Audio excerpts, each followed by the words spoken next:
estender, né?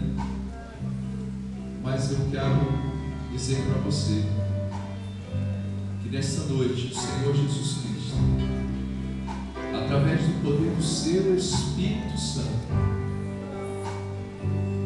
Apocalipse 3, versículo de número 20 diz o seguinte: eis que estou à porta e bato. Aquele que ouvir a minha voz, eu entrarei e cearei com ele.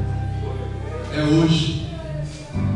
Se você deseja aceitar a Jesus como o único e o suficiente Salvador da sua vida, levante uma das tuas mãos.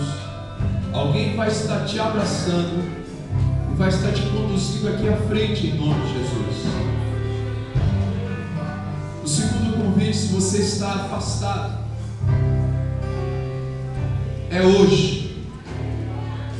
Jesus, através do poder do seu Espírito, também quer te dar um abraço todo especial, dizendo assim para você: eu sou teu Pai e eu te amo.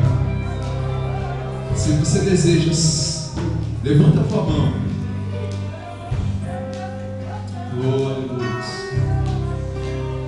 Gostaria que a igreja estivesse agora orando.